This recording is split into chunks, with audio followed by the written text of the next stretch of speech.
Well, I think we're going to go ahead and get started.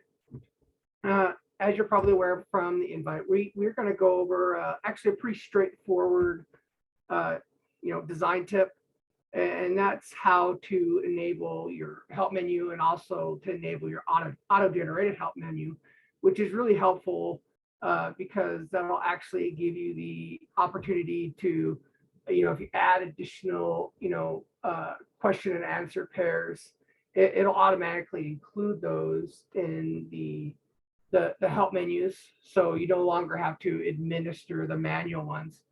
And during that, we'll go over some other design tips, like where you can initially put them, things like that. And there's really an important aspect of why you want to have a help menu within your chatbot. Just as like when you go to, let's say, a new restaurant, you don't know what kind of food they serve or the dishes they serve. Having a help menu gives that ability for a user to query the chatbot and give them examples of questions that they can ask. And it basically provides them a starting point, that's, over and above, let's say, your chat flow within the process where you're sharing information. And the great thing about the help menu is that you can initiate it anytime, and through the Chatbot AI, it'll actually automatically go back into the previous conversation after you ask help. So it'll actually keep your place in line, so to speak. And so with that being said, I'm just going to dive right into the actual process. And just to give you an idea, it's one of those things I'll share with you, then show you, and actually show you how to do that. And so we'll have some back and forth between the PowerPoint and actually going in and showing you within the Juji environment on how that is initiated. So one of the first things I'm actually just going to touch on is a whole idea of how you create the help menu. And we're going to start out with the manual process. And the reason why I'm doing that is because I really feel it's important that we, touch on the whole aspect of, defining the help menu, because, there may still be opportunities there where you actually want to have like a manual help menu and not use the automated function. But for the most part, you'll find that the automated function is going to, serve like all of your needs. So first off, just like as always, I'm going to jump right into a already set up chatbot here, and from there you'll see that right here, you access the help menu through the QA board. I'll also touch a little bit later on how you can also initiate it through the main chat flow. But for right now, we're going to concentrate on the QA board, not only for the manual chatbot creation, the help menu creation, but also for the automated. And so through that, typically, initially, if you haven't already created a help menu, you'd click on the new QA and then, basically type in the different keywords or phrases that would trigger a help response. Or if you already have a help process created, you of course will go in here and type in and search for it and bring it up and select it. Those are really key things. So if you already have an existing chatbot and you already have an existing, let's say, manual help menu, you can, go and find it, and I'll actually take you through the process of then converting that manual process to the automated process. So as you can see here, I have queued up the manual process. And you'll see here, I actually gone through the process and actually have set up quite a few different alternate chatbot responses, keeping in mind that these responses actually directly relate to the question and answer pairs that I actually have already defined within the chatbot. And so that's really important because that helps the user to know the phrases that they should type in for the help to initialize it. Again, this is just sharing that information because today's presentation is going to really concentrate on the whole automated aspect of the process. The other thing I wanted to touch upon too is not only that, is that the actual question or the user question or comments that's going to initiate the chatbot response, whether it's automated or manual help. And as you can see here, you can have different alternating questions that will trigger it. So, of course, the simple one is just help, but also, you can, define like alternate pairs, like, can you help me, or can you answer questions, things like that. And that'll also trigger the help menu in the process. And again, I just wanted to touch on that just as a way of a reminder and also a helpful design tip in that process. Now from here, we're actually going to jump into how we enable the auto generation. So again, this is really straightforward. It again uses the question and answer pairs, the Q&A board, and basically to enable your question and the automated question and answer process. One of the first things you're going to do is you actually will go in and remove all of these QA examples. Okay, and one thing that before I go and do that, I do want to just to show you, just as a way of a reminder, what that manual process looks like within the chatbot. I'm kind of just circling back because I skipped over that, and I want to make sure that I come back to that. And so, within the help bot, you'll see that it actually comes up with my my QA pairs and my manual help information that I've already previously set up. And as discussed, it also came back to the original chatbot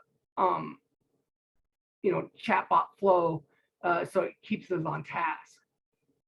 So going back to the QA board, so one of the first things I would do is actually go in and remove these manual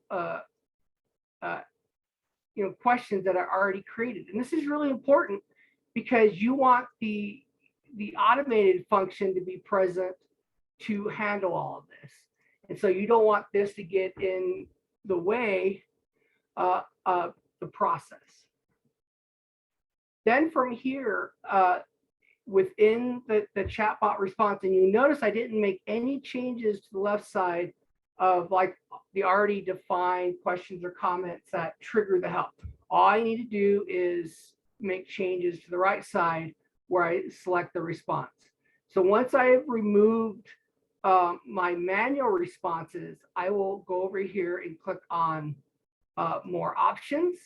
And so just to be clear, you already have the help open here. I've cleared out the manual responses. I click on more options and I click on auto generate help QA. And this gives you two options. One is to generate from your question and answer pairs. And this is the default. This is the one we suggest using.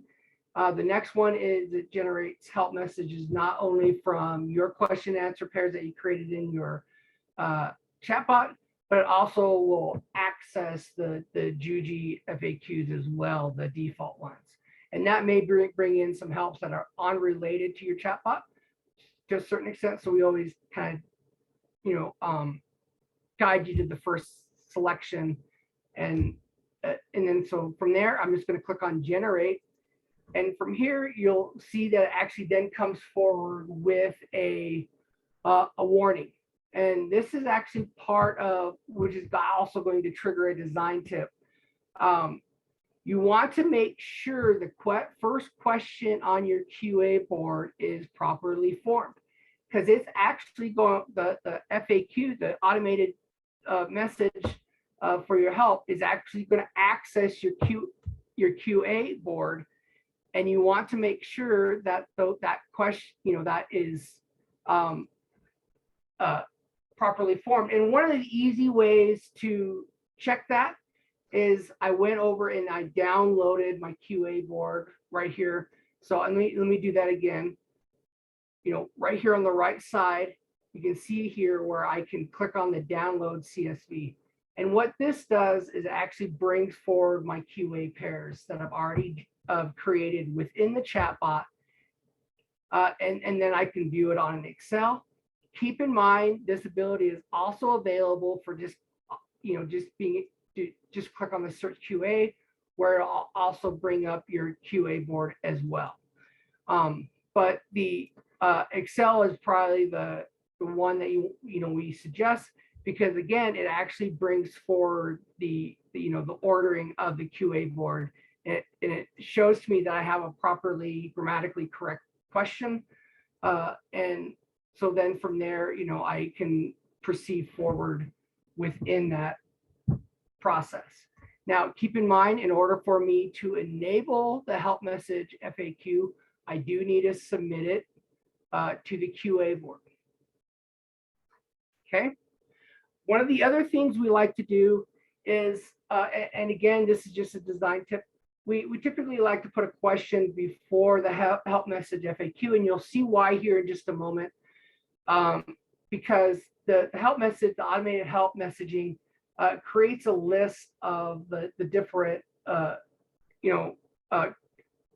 questions that they can ask of the chatbot, and so it's always kind of nice to provide for a leading question, so they kind of know what you're looking at for the QA. This right here is always going to be automated and grab the different questions that are already defined, and then this will always be present whenever they type in help.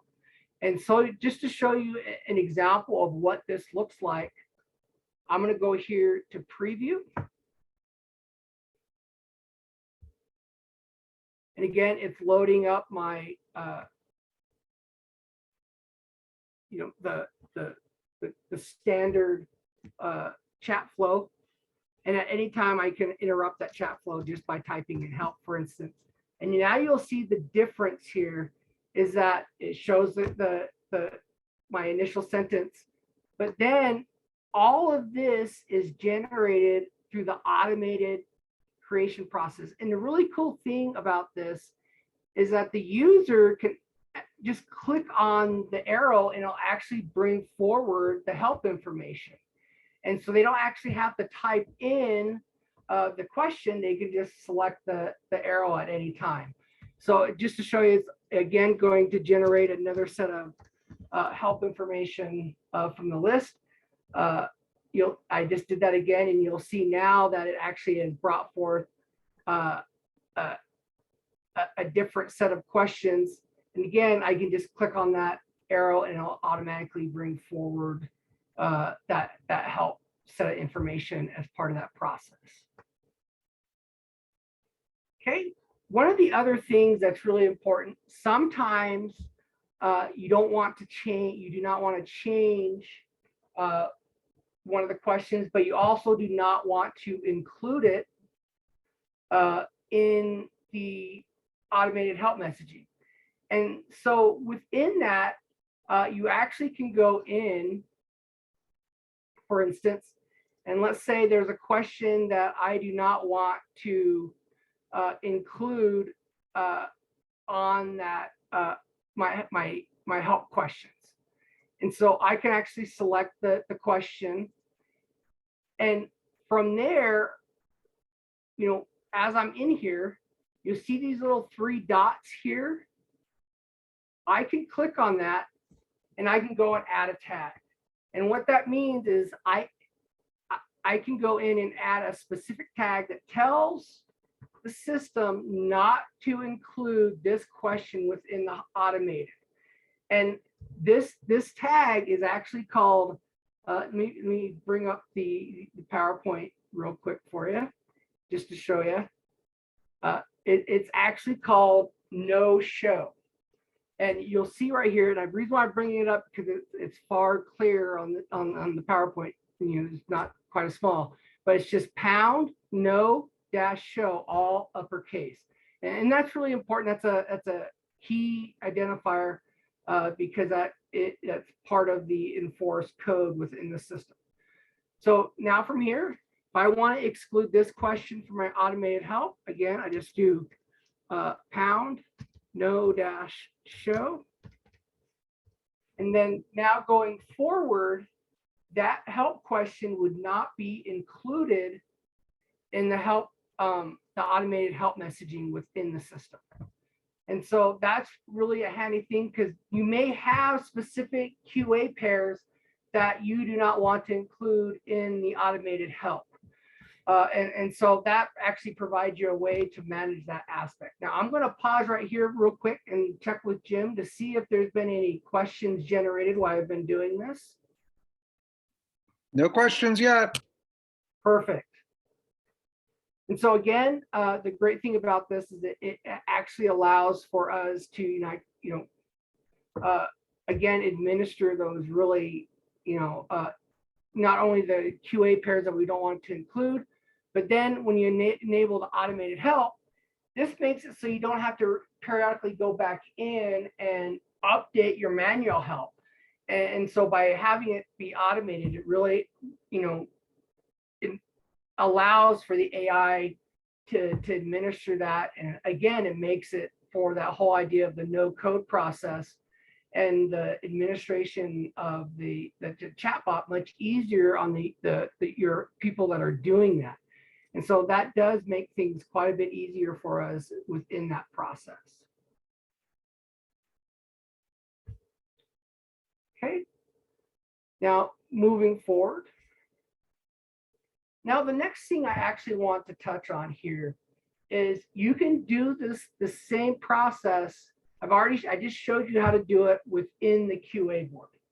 And you saw how easy it was to administer that. It's just a couple of button clicks. It enables the help messaging. I showed you the ability to exclude question and answer pairs from the automated help message, but you can also embed this into your main chat flow as part of this process. And so I'm going to jump over there and now show you how we do that within the system. And so from the main, let's say we're on the QA board. Of course, you access the main chat flow right here. And you can actually, insert a new tile to your main chat flow. So just by clicking on this, the plus here, and it'll then actually add a new tile. Then from there, you can then click on it and put in whatever text you want. But then the really cool thing is, just like with the QA board, I can go in and add a function. Now it's slightly different. And you'll see, we have all of our different, ability, our buttons here that allows us to add different aspects to this information. And what you're going to look for is this FX button. And you'll notice that, if you use Excel very much, it's very similar to that whole idea of adding a function even in Excel. I will click on that FX, and you'll see that it brings me a very long list of functions. But don't fret, all I have to do is click on, type in help, and it'll actually then bring in the different help functions. And the ones, again, that we are using is the help message FAQ. Again, this is a very targeted automated help process where it accesses your QA pairs. And keep in mind, any of the QA pairs that you already put the NoShow tag on, that's also going to still be enforced when you add the help function on your main chat flow. So you would just select it, then click add. And when it does that, it'll then add it right to the text here. And then what happens is when I go to my preview here, you'll see this. So now we have the help message, the FAQ tag here, the function. If I go to preview, you'll see that it'll go through the main chat flow. And now when it accesses that tile, it automatically brings forward the automated help here. And again, the great thing about the automated help, the user just needs to click on that arrow and it'll bring it in. You don't have to type it in. And so it really gives that level of usability and ease of use by enabling the automated help.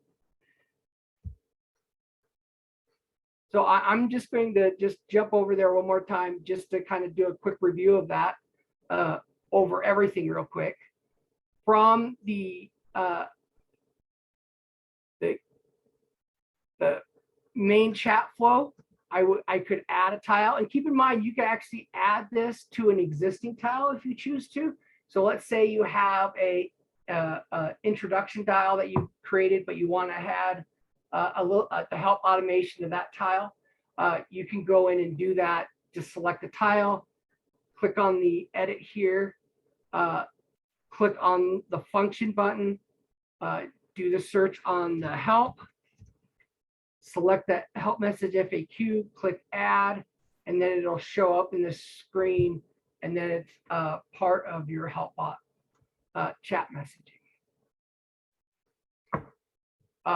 To add it to your existing QA pairs, again, one of the first things you're going to do is if you already have a manual help created, you'll do a search on your QA pairs, find your manual help, select it, bring it into your management area. And again, one of the first things you want to make sure you do is remove any of the existing manual and your help phrases and any of your alternate help phrases on the right side. You don't need to touch the left side.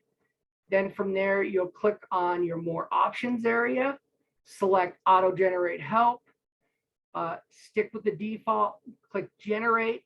And when it does that, it'll automatically embed the help.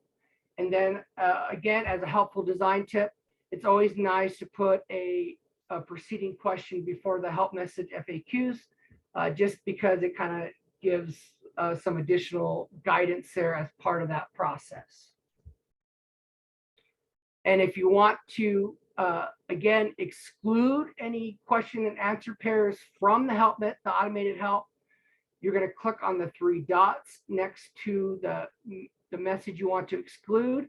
And again, you select the messages that you want to exclude by going to your browse and search existing QAs, search for the ones you want to exclude, select, and then go over to the three dots, click on edit tag, type in all in uppercase #no-show, hit enter, save, and then it'll exclude that QA pair from your automated help.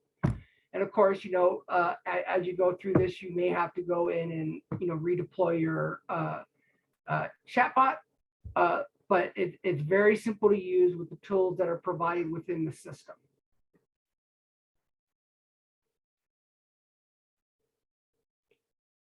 Okay, I'm just going to pause right there and see if there's any questions for this design tip. It's pretty straightforward. We just concentrated on this one aspect here, so I didn't want to take a lot of your time, but I still wanted to share the information. And so I'm going to pause and see if there's any questions that have come up, or if anybody would like to ask any additional questions at this time.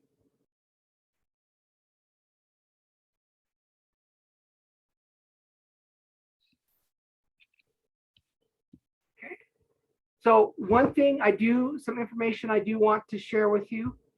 We've actually have updated the Eventbrite section, and going forward, we will always, we're going to be sharing, continuously sharing the next design tips webinar as after each one. And I decided, if you, oops. Let me go back here. Jim, I'm going to wait.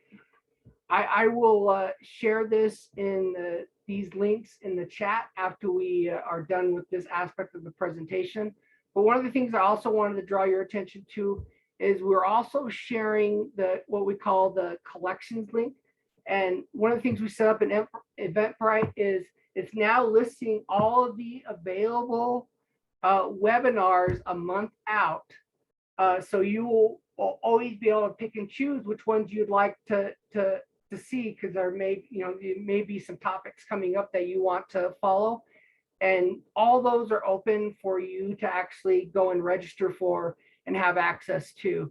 And so if you want to go there, again, I'll include this link on the chat after I stop sharing my screen and stop the recording.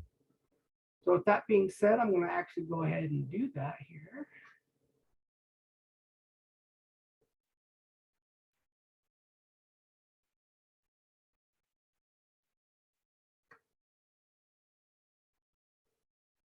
So this first link that I'm sharing within the chat window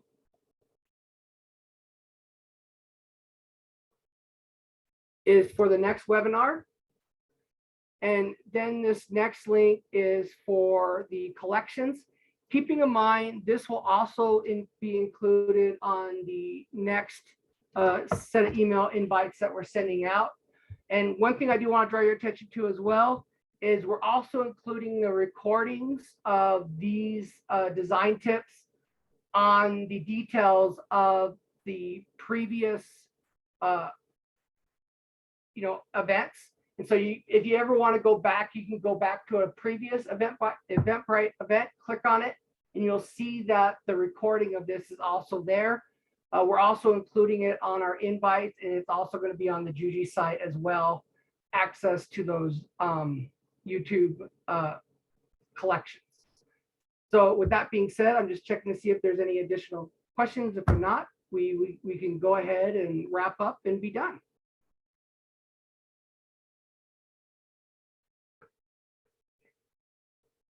So I think we're done, Jim. I stopped the recording.